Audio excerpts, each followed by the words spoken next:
Hello and good evening. Welcome to our Q&A segment. It's really an honor to be with us again tonight. And tonight we're going to be looking at something quite unique. There's a question here. What do you do when your spouse or partner refuses to change? What do you do when your spouse or partner refuses to change? Good evening, Shakaku. Glad to have you. Welcome to this segment of our Q&A session. It's a marriage and relationship session that we usually have every Sunday evening, and it's glad to have you join us this evening. We have a very unique question tonight, and the question says, what do you do when your spouse or your partner refuses to change? What do you do when your spouse or your partner refuses to change? At times, I would have loved to wait for others to join, but since you are here, I think I'll just go ahead with you. And this video will always be available on IGTV for someone to either watch it again or for the person to who didn't join for whatever reason to go back and watch what they missed. So since you're here, I'm glad you came in right on time. So let's begin. As people join, I will always... Mrs. Antonia, I greet you. Always glad to have you join me on this session. I really appreciate. Sister Atemiso, welcome. I greet you. I appreciate your joining in. Okay, so today's session, like I already led us into it, is dealing with a subject: what do you do when your spouse or partner refuses to change? What do you do? Thank you, Ma. I greet you, Ma. What do you do when your spouse or partner refuses to change? Now, that is one very, peculiar question, because every human being has this challenge. Yes. So someone says, can't you change? Can't you change? Can't you change? And like I would always tell people, every human being behaves that way. Now, if you first and foremost cast your mind back to you listening and watching me right now.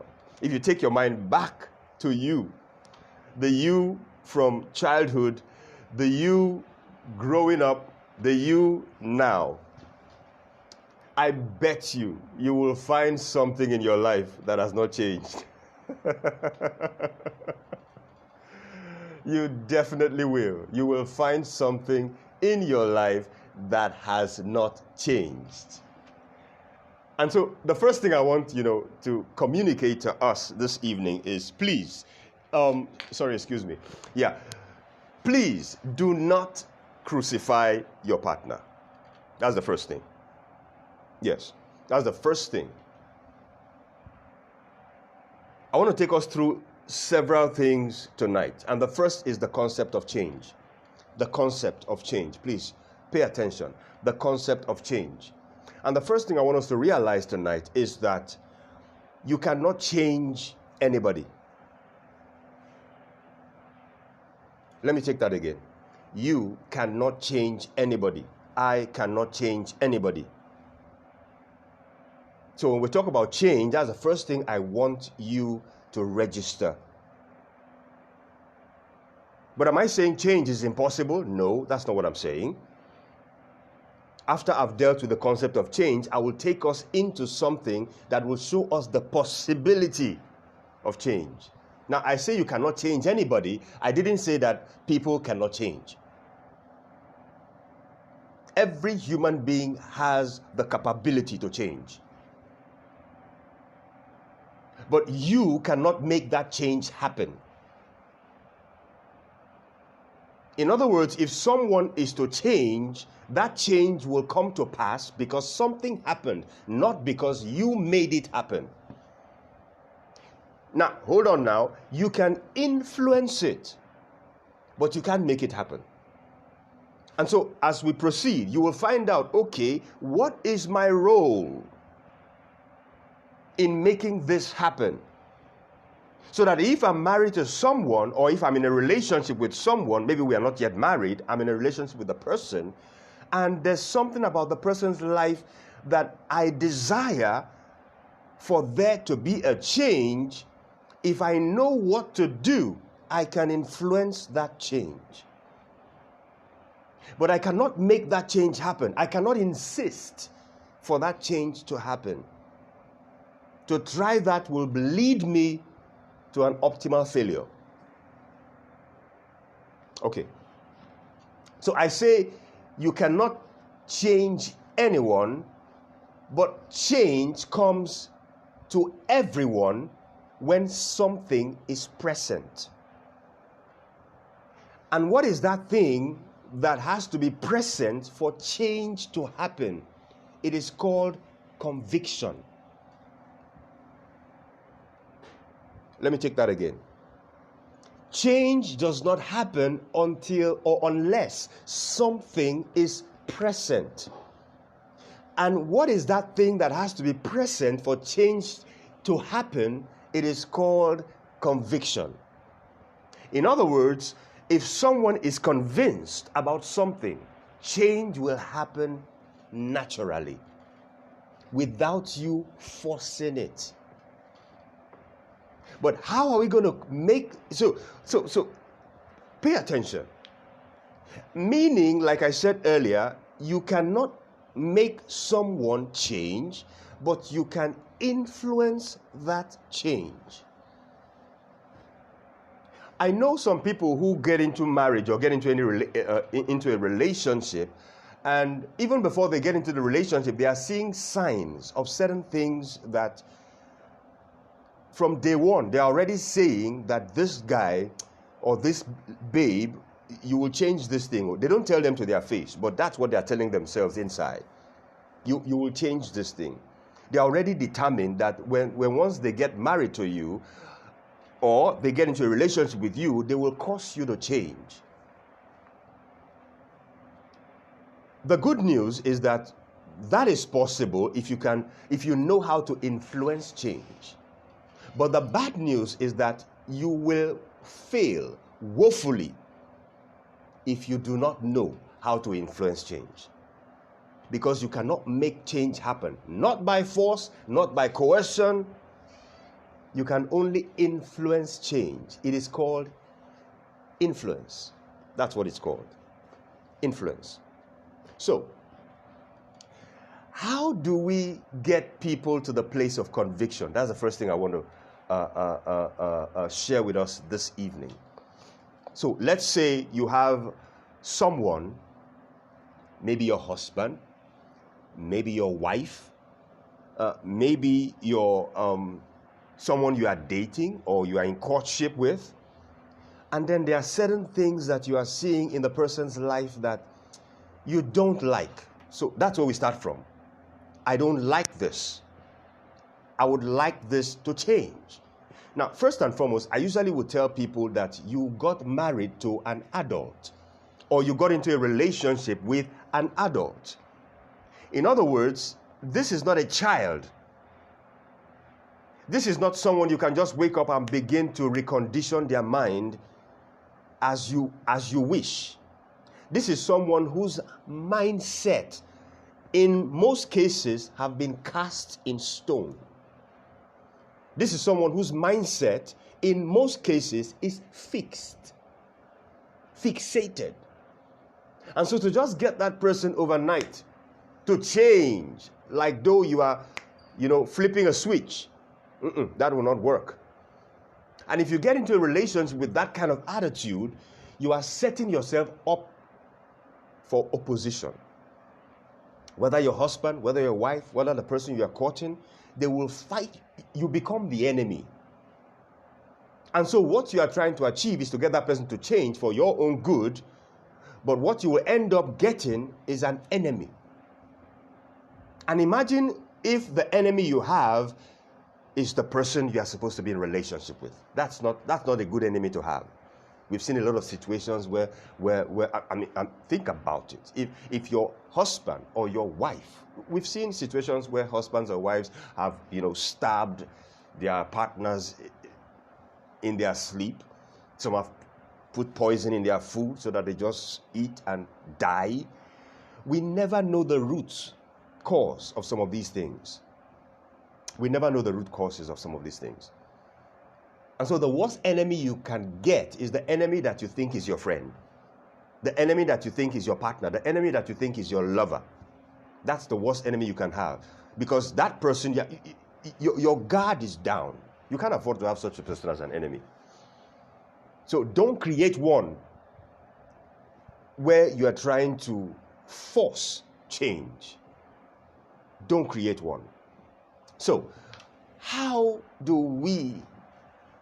The question is, what do you do when your partner refuses to change? But I want to take us through the possibility of you getting your partner to change. Is it possible? Yes. And like I said, not by you having a list that you present to your partner, say, this, 1, 2, 3, 4, this must change, this must change, this must change. It happens a lot, especially with the male folks, who think that, okay, because they are the man, in quotes, your guy of the house, the head of the home, the leader in the home, they think that they can... No, your wife is not your child. Your wife is not your son. Your wife is not your daughter. So irrespective of the fact that you are the head of the home, don't think you can just wake up and begin to give your wife instruction. It doesn't work. A lot of men have tried it that way. It doesn't work. So I want to lead us into a more excellent way, if I may borrow that, that term. Okay, so let me ask a question. Have you found yourself online, or maybe in a shop, maybe it's a physical store, or going through an online store? You went into that store to search for something, maybe a shoe. But before you left, you ended up buying a blazer, or buying a face cap, or buying something, maybe a wristwatch. You didn't plan to buy that. You went in there because you wanted to buy a shoe. But before you left there, you ended up buying several other things. And in some cases, you might even leave there without buying that shoe. It happens online. It happens also in the physical store. Now, the reason is obvious. The way that item that you ended up buying, that you never planned to buy, the way it was packaged, the way it was presented before you, caught your attention, made you lose focus from what you went in there to buy. And then you ended up going out with something else because of the way it was packaged, because of the way it caught your attention. Not necessarily because you needed it or not. A lot of time people have walked out of shops buying things and later on they regretted, because they didn't buy it because of a need. They bought it because of impulse. They bought it because it was an impulse buying, which they bought because of how it was packaged or presented. They were lured to buying that thing. That's called a marketing strategy. Listen to me very carefully. A marketing strategy. It cost you to buy something you didn't plan to buy. Now, that person, whoever packaged that thing, may be there, may not be there. Some of those things are packaged. They sell themselves because of the way they are packaged. Now, here's the thing. The person did not force you to buy it. The person only appealed to your senses and got you to be convinced that you needed this item. We're going back to that word again, conviction. That's all the person did for you, got you convinced that you needed this item, and then you brought out your money and you paid for it. And so the first thing I want to show you tonight is that if you desire someone to change, learn to sell to them. learn to sell to them. Learn to market to them. Learn to give them a reason why this person that they are will not do them any good, as opposed to the person that you expect them to be, or you look forward to them being when they change. Don't paint change in their faces. Don't plaster change in their faces. Show them the benefit. Show them what they stand to earn or to enjoy when that change happens. Now, that is your responsibility to do. That is your responsibility to make happen for that person to be convinced. I call it the sale. You may want to call it marketing. Yes, there's something called marketing in marriage. You don't only market when you want to sell a product out to someone. You have to learn how to market to your spouse. You have to learn how to market to your partner. It's a skill that you must learn. It is something that you must practice to do.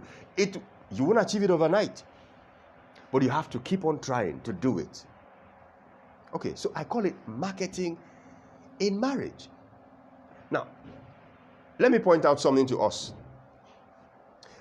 It's another concept that I see a lot of people not seeing the importance of working with it, is the place of perspectives. So I want to do something now. So this is a sheet of paper, and I'm going to write something on it.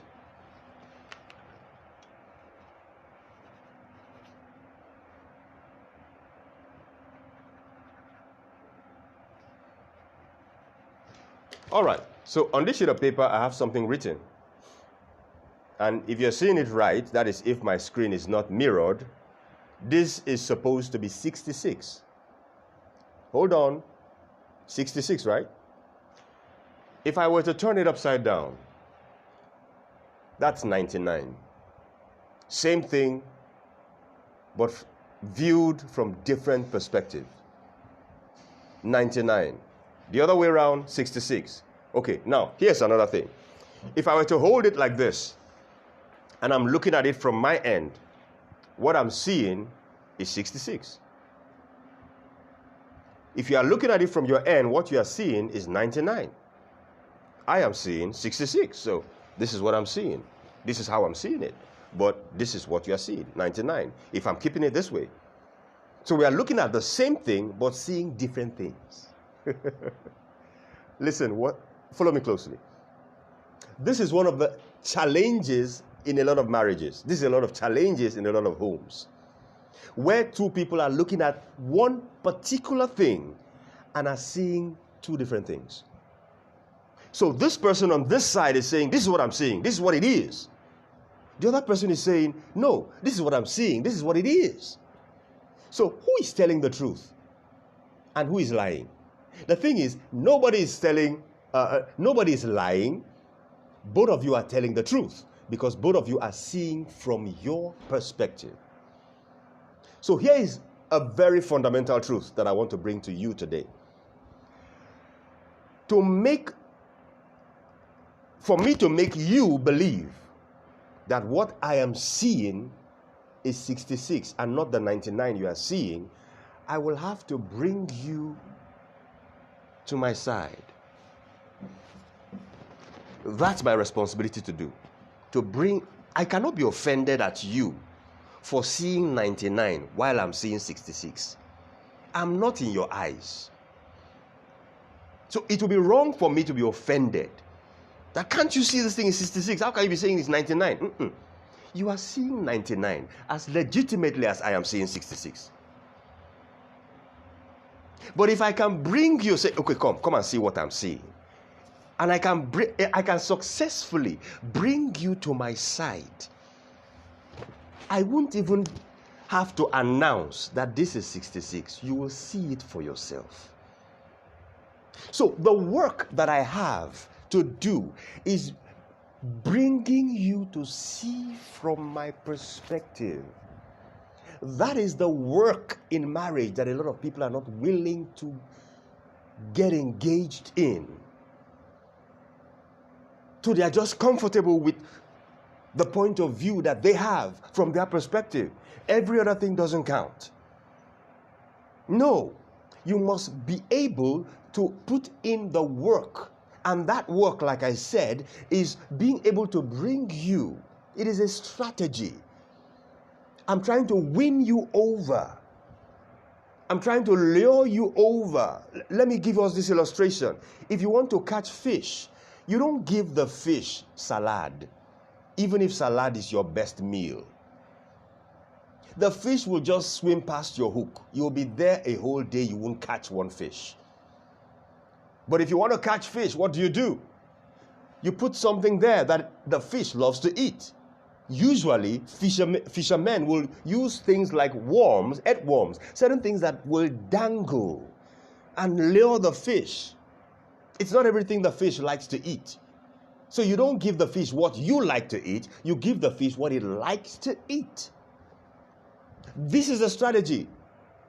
Husbands, wives, you don't get your wife to listen to your point of view by force, by trying to coerce them, by trying to, if I may even use the word, beat them into submission. No, that's slavery. You didn't marry a wife, you married a slave.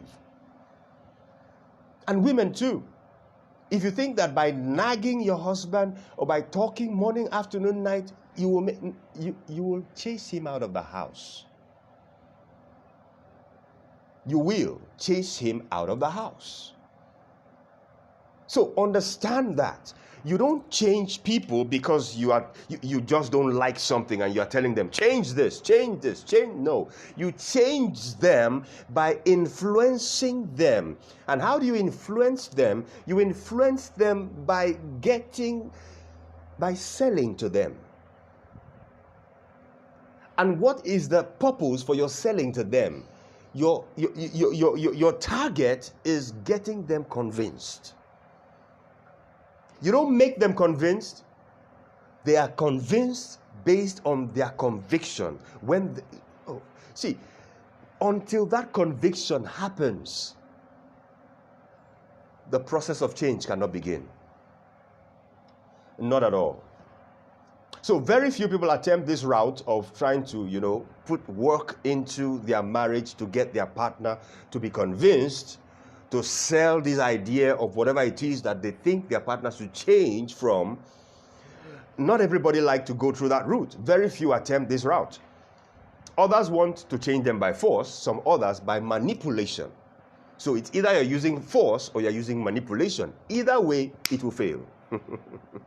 Because people don't like being manipulated. People don't like being controlled. People don't like being forced.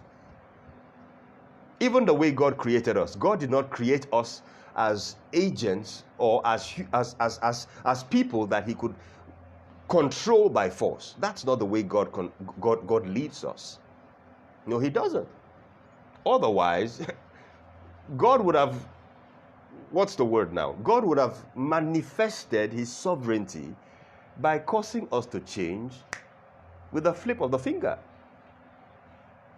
But that's not the way even God influences change in people. All right, so don't manipulate, don't force, rather sell whatever it is you want them to change. Sell it to them. Please take note of that word, sell. Be a marketer at home. Market that commodity that you want that person to embrace. Learn to market it. It's a skill. And the purpose for that marketing is to convince. Don't forget that, to convince. So the key is conviction. If you could get your partner convinced to the place where the person has that conviction in his or her heart, they will definitely change. Okay, so having shared that with us, I want to just run briefly in some few minutes as I round up on what I call the process of change. So we are saying that you want someone to change, right? and then this person has been convinced and says, oh, I see a need to change. Maybe it could be a habit. It could be anything. It could be a lifestyle. And the person says, I see the need to change. The person wants to change. So 4 things rather happens in what I call the process of change. In other words, that change still will not happen overnight, even when someone has agreed to change. So you will agree with me that your husband or your wife, there's something that both of you may have discussed. Maybe it's your it's your fiance or your fiance. Maybe it's just someone you are dating or courting, and there's something about them that both of you have discussed. I don't like this, and the person says, "Oh, I know, I agree. Even me, I've been trying to change." They want to change, but over the years, it's as though this matter still lingers. Now, the reason why they don't change is because they've not gone through the process of change. They are trying to change overnight. They are like they are like those who wake up on the 31st of December into the 1st of January, having a list of what they call New Year resolutions. I believe a lot of us do that every year. We call them New Year resolutions, and by the time it's day 6, we've already broken all of them. We are back to square one. They don't work. No, it doesn't work by having a list of so-called resolutions. There is a process of change. So the first thing we will talk about, considering the process of change, is awareness. Awareness. It's at that point where the thing this person is trying to point out to you, you become aware that, oh, maybe somebody says you're a snob. Maybe that's it. Somebody says you're a snob. Can you change this, your snobbish attitude? Some people don't believe or agree that they are snobs. The moment you tell them you are a snob, they have a list of defense to present to you for why they did this on that day, for why they did this on that day. They hardly admit. I usually tell people, there's this adage in my place where I'm from, that a masquerade that dances in the market square does not see his feet. So people out there are seeing the masquerade's feet and can appreciate his dance steps more than the masquerade who is even dancing. It's an adage. And so a lot of times, people, I mean, imagine you are approaching someone and say, you are proud. The person might point you in the face. The person might feel so offended that you will bring back such, a report to them that they are proud. Very few people go back to look introspectively to ask, okay, is it true that I'm proud? Why would this person say so? Could you even ask legitimately, and you're trying to confirm, sorry please, what makes you say I am proud? A lot of people don't even want to find out. The moment they just get that negative criticism in their face, they rebel. They rebel. So awareness, that's the first. The person has to be aware that, oh, this is what's going on around me. That's the first thing that must happen. If the person is not aware of his or her state, that they even need change in the first place, you've lost them. You've lost them. Awareness. Then number 2, agreement. That person must agree with you or must agree with themselves that I need change. In other words, the person is not just aware that this is my state. The person agrees that indeed I need change. And don't forget, before we get to that point, you would have been doing your work of selling, marketing. You don't just, shove it in this person's face and say, this, I don't like this, change. Like I said, you are talking to an adult. He's been formed from when he was small or she was small to this point.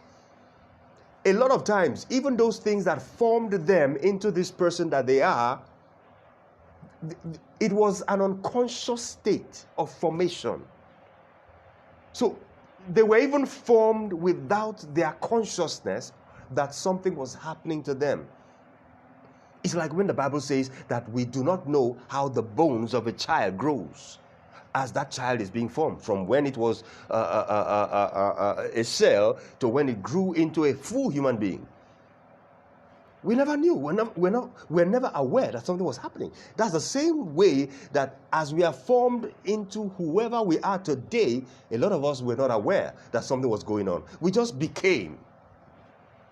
So to just wake up and tell that person, this matter, stop it, change. You create the enemy if you do that. So the person has to be aware, then the person has to agree. Then the third thing we are talking about when talking about the concept of the process of change, the third thing is routine. Routine. So take for instance, if someone is, let me use this word, overweight. And the person says, okay, I want to lose some weight. So take note, first and foremost, the person has to agree that some people don't see anything wrong with their weight. And you can't do anything about it. They are comfortable with it. But by the time you get them to the point where they begin to be aware, there's something about my weight, I think I should do something about it. Then they agree, like I said, either with you, in other words, they are saying, okay, what you are telling me, yes, I see the need. They're agreeing with you. Or they agree with themselves that I need to shed some weight. That's the second thing. The third thing is actually creating a routine, a step-by-step process.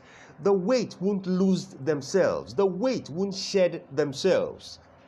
You have to either wake up, do some walking or do some jogging, either real life walking or on a treadmill, whichever is convenient for you.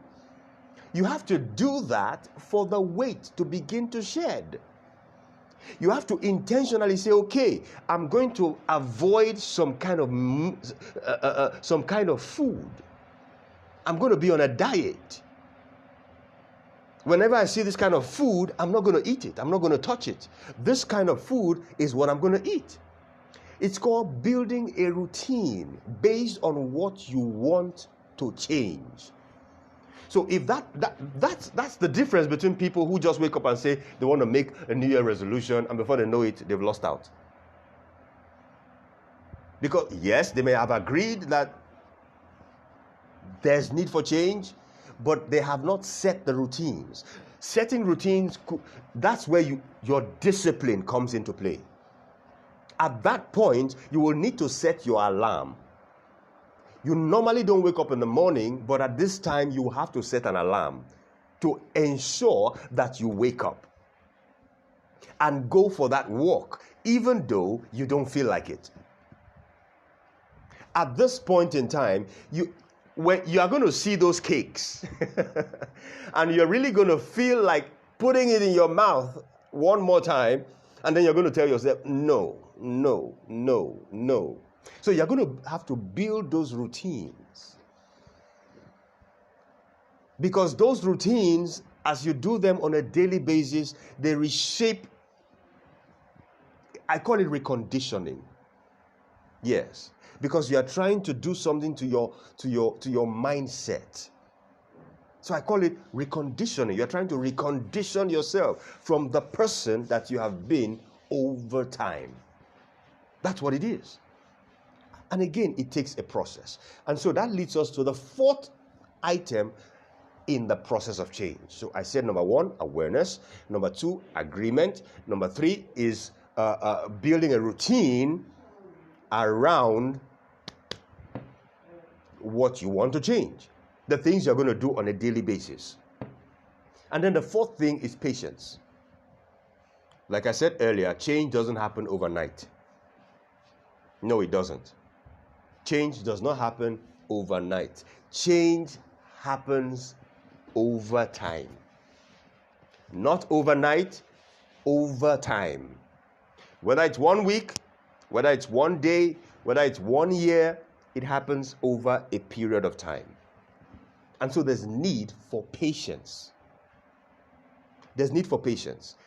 Patience with your partner, patience with yourself. In other words, if it's your partner that needs to change on this particular thing, you have to have patience with him or with her. If it's you who needs to change, you have to have patience with yourself. You can't be frustrated at yourself after a few times of trying. Give yourself that opportunity to change. Give yourself that opportunity to go through the process. Very, very important. Okay, in closing, let me hit that question now.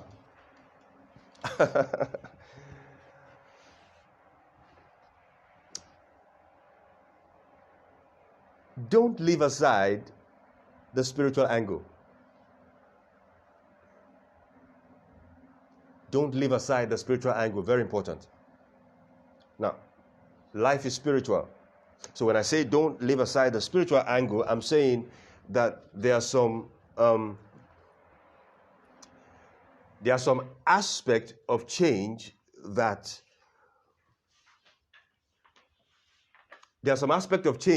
will have to be dealt with from the spiritual angle. In other words, God will need to step in.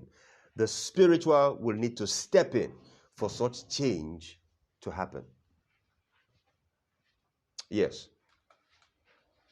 So take, for instance, the story in the Bible. Permit me, I know that this is a marriage and relationship session, and I also understand that I don't just talk with Christians here, but I crave your indulgence. Let me just pick that illustration from there. So there's this woman in the Bible whom the Bible says she was bent over. She couldn't stand upright. You know, in our modern day, we could just see it as an ailment called the hunchback or whatever. It could be a stiffness of some sort, medically, yes. But on this particular occasion in the Bible, when Jesus approached this woman, Jesus identified the problem and found out that the problem was not physical. Even though it could be seen physically, it was a spiritual problem. In other words, it had a spiritual undertone. And what Jesus did was to command the spirit of infirmity that was holding this woman bound to loose this woman. And by that declaration, this woman was set free. And so there is the spiritual angle. But I don't like starting with the spiritual angle, because a lot of people tend to spiritualize so many things. And even when things are within the sphere of the physical, they tend to attach spirituality to it. So like I usually tell people, I say, when you want to go and poo in the morning, you get into the restroom and you poo. Because it's natural to poo. You didn't pray for God to come help you poo. You just go into the toilet and you sit down and you poo. The same thing if you wanted to wear your clothes. You just go into the wardrobe and you look for what you like and you put it on. You don't pray that God should come down and go through your wardrobe for you and select what you need to wear. And so I tell people, it's not everything in life that you must spiritualize. Not everything in life. So many marriages are going down the drain of people.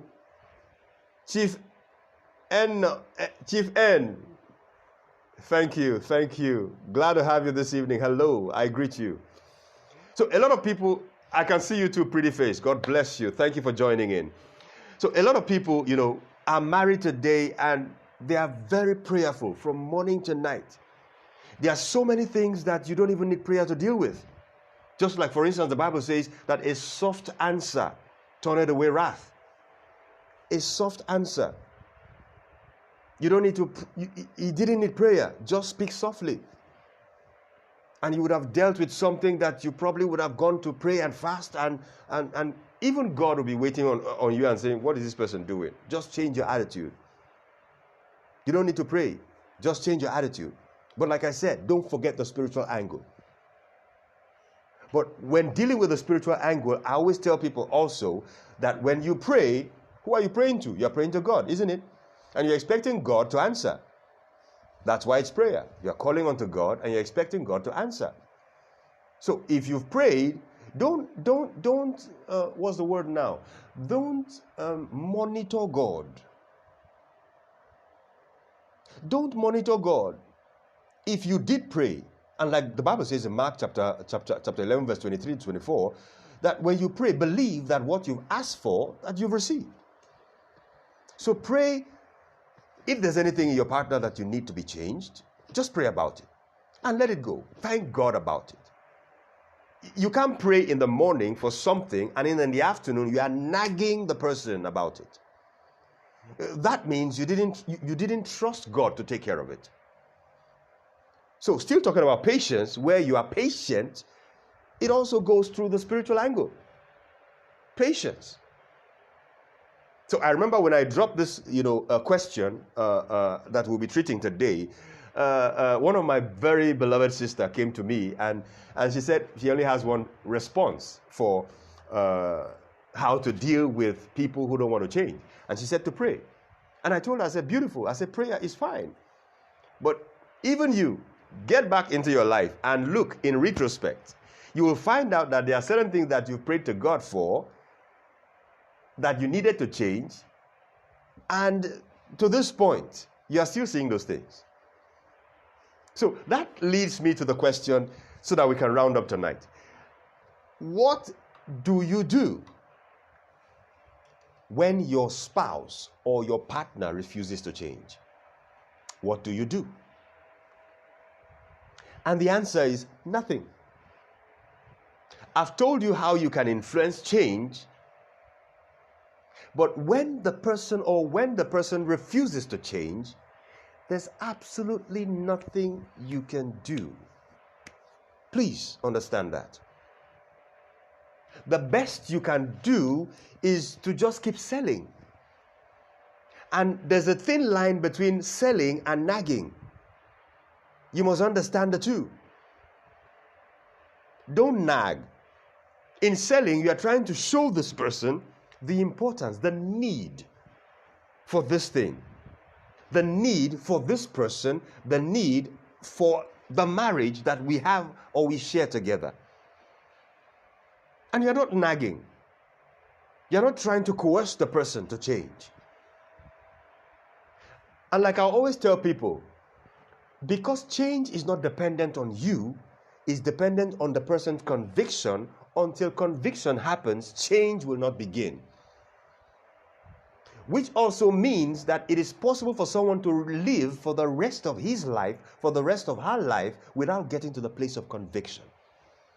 Which also means that whoever was trying to sell this thing to this person is not a good marketer. Is not able to perfectly convince this person about the need for change. Take for instance, like I said, this is not a spiritual meeting. It's a marriage and relationship meeting. But I'm a Christian. So let me use me as an example. I gave my life to Christ at the age of 20. But that was not the first time I heard about Jesus Christ. I'd been hearing of Jesus Christ from the day I was born till when I was 20. So what happened? Why did I only give my life to Christ when I was 20? Something happened at 20. Conviction. So if anybody begins to attack me that, what happened? You've been hearing about Jesus all this while.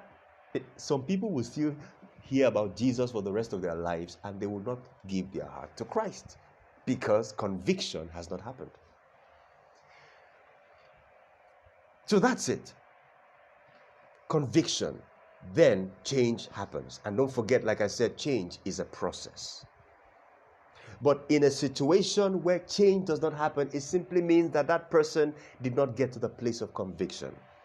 And are there going to be 1,001 things in the lives of your partner where they may not be convinced? Yes. Yes. Let's start with you. Do you have things like that in your life that hasn't changed because you have not come to the place of conviction? Yes. So how much more your partner? We are all human. We are all human. So understand this. Like I usually tell people, everybody have their strengths and everybody have what we call weaknesses. People like you for your strengths. People dislike you for weaknesses, for your weaknesses. And so I usually tell people, before you even get married, watch out for the strengths and the weaknesses of this person you're about to get married to. So if you're single now and you're listening to me, before you get hooked, watch out. And I call it the 80-20 rule. In other words, the 20 is always the larger percentage of what people like.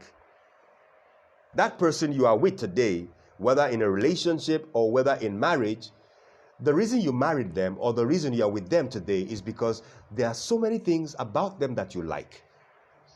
The things you don't like about them are very minute, are few. They are little. Maybe 1, 2, 3, 4, 5 things. But the vast majority are things you like about the person. But we get so carried away by the things we like about the person, and we disregard paying attention to the things we don't like. Because at the end of the day, the reason we are going to despise this person is because of the things we don't like, not because of the things we like.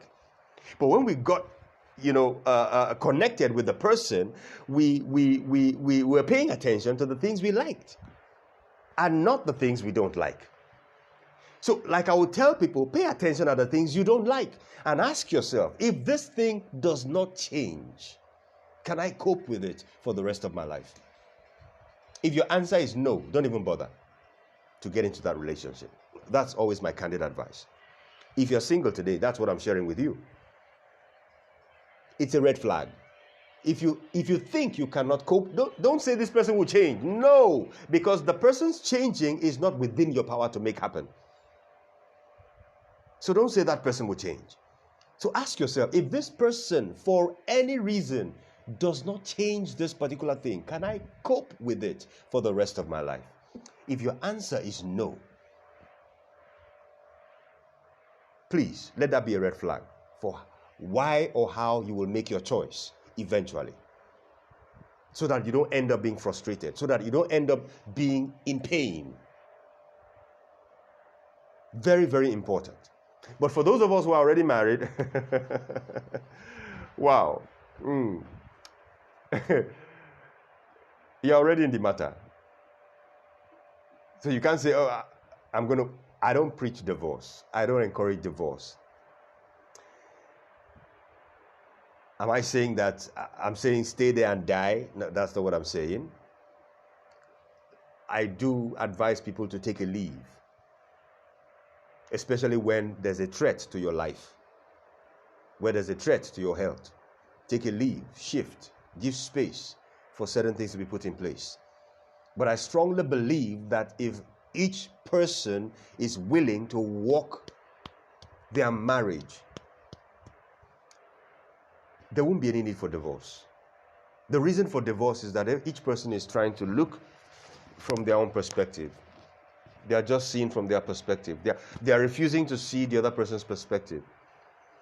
And so the fights, the bickering, and all of that is simply because of selfishness, nothing more. But if we are willing to give to our marriage and to our relationship, I tell you, there won't be room for divorce. There won't be room for all of these fights that we have. Choose to love your partner. Choose to give rather than to take. Because a lot of us are selfish. We only think about ourselves and we are in for what we want to get. No, that's not it. That's not it. So, I just wanted to bring that communication to us. And don't forget, maybe I should also add this, that like I said, when you pray, just leave God to do his work.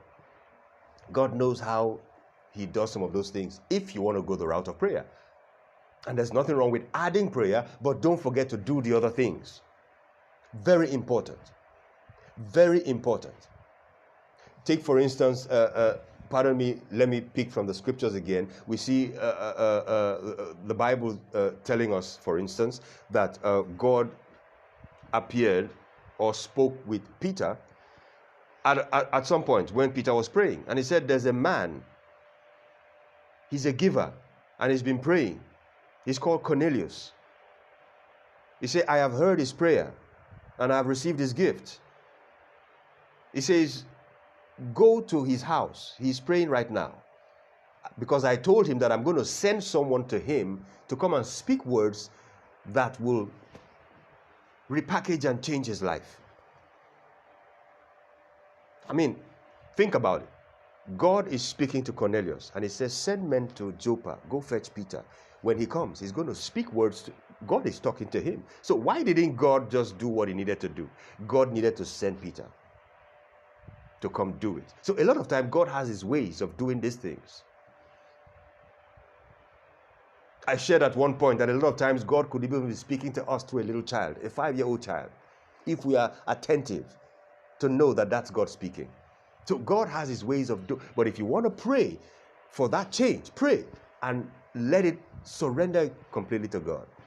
Don't give it to God and then every day you are bickering here, you are nagging here, you are no, that's not it.